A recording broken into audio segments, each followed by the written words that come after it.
I think I have the advantage in those encounters because it is awkward and it's often unpleasant, as you would expect. I think as any human being who's not a total psychopath would be uncomfortable in a lot of those kinds of situations. The advantage that I have is I know what we're doing and I know what this is for. And so I just have that in my mind the whole time. Like, we got to get the footage. Here's what we need out of this scene. And that's how even though it's a documentary, we're approaching all these things as this is not a segment of a documentary. This is a scene in a film. And so I know generally what we got to get out of it. I don't know exactly what they're going to do. So I don't know. We don't know precisely what the scene is going to be, but we know where we want to put this in the film and what we want to get out of it. And so knowing that allows me to endure these really intensely uncomfortable situations because in my mind, I'm only thinking, this is going to be great for the movie. Oh, that was a trailer moment. You know, in the moment while we're doing it, I'm thinking like that'll go in the trailer maybe. And I don't know, it just helps me kind of psychologically get through it. The point is, if there was no camera there and it was not a performance, and I'm sitting in a room, for example, with 10 people, I'm not going to stand up and call attention to myself and make the situation awkward intentionally. I would not do that. But for the purpose of a film, yeah. Right, and so these people also know that it's being filmed. And so what you're doing, okay, that explains it to some degree to me because it means that you're sort of straddling the line between real life and dramatic performance, right? Because it's an investigation, but it is also an act. And then because the people who are being filmed know they're being filmed, they're also straddling that same line.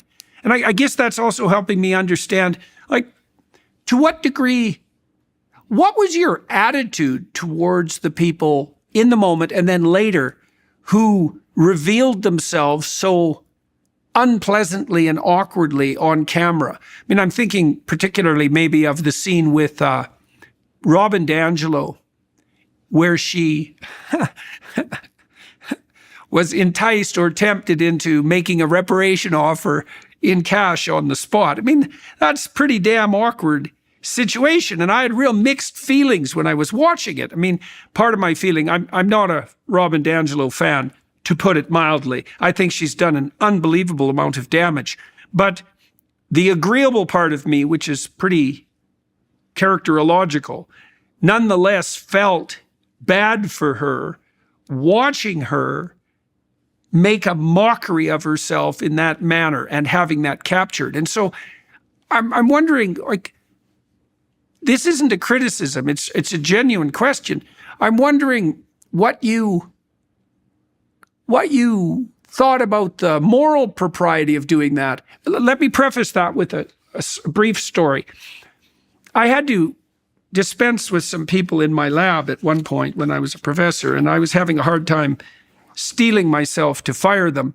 And I talked to one of my friends who's kind of a professional at that, about how he dealt with the emotional consequences of having to fire people. And he gave me a pretty good 5-minute spiel about why he actually enjoyed it. And his attitude was that he was sent into corporations to find people who kissed up and kicked down and who took all the credit and did none of the work and did nothing but cause trouble and backbite and bicker and gossip and pretend to be working and sabotage. And he'd find out who they were and tell them and send them on their way. You know, and that was a very different attitude than the one I would have taken, because I tend to be, you know, overly sympathetic to people, arguably.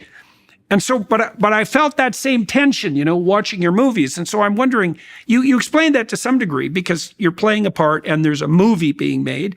And so there's a sense of fiction about it. But personally, like, what, I mean, you obviously didn't do Robin DiAngelo any good on the reputational side. And I'd say that was the case with many of the people that put themselves in your films. So what do you make of that, Matt? Yeah, that's a good question. It's definitely a fair question. I don't think we certainly didn't do Robin DiAngelo any favors. I like to think that we played a hand in totally destroying her career and reputation. I'd be happy if we did. And maybe that kind of answers your question. I go into this, so it's kind of two things in my mind that help me through it. One is I'm playing a character.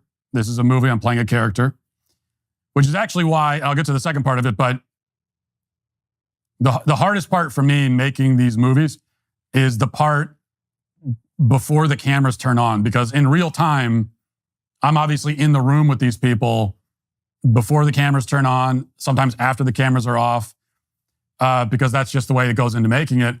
And I have to be in the character the whole time, obviously. So the hardest part for me is actually the part you don't see. It's where the camera's not even on yet, and yet I have to kind of stay in this performance, but it's not being watched. And that makes the performance harder. For example, one of the more difficult things that I've done in either movie was when we went to in What Is a Woman, we went to the Maasai tribe in Kenya. And the whole idea was just to present, anyone who's seen the movie or seen that scene, you know that the idea is we're presenting these insane left-wing, very Western, modern, liberal ideas to someone far outside of that bubble to see how they react to it. And the scene only works if they think that I really am confused about this. We're asking these basic questions about what is a woman, you know, can a woman have a penis? Like these kinds of things. We get great reactions out of them because they really think that I'm confused. And so what that meant is that, and we spent all day with them and we only filmed a little bit of it. So I had to pretend the whole time that I was this totally clueless, insane person. And at no point did I ever turn to them and say, hey, by the way, this is just for cameras. Because if I do that, then it's not authentic. We don't get their authentic reaction. It's the same thing in Air, in Am I Racist? Very similar. The most difficult scene there was we went to a biker bar at one point with a bunch of white Southern bikers at this biker bar. And we get a couple of great interactions that you see on camera. But I was at this biker bar for a while, maybe a couple of hours. And we had a lot of conversations that we didn't film. And and I'm wearing this dumb wig and everything.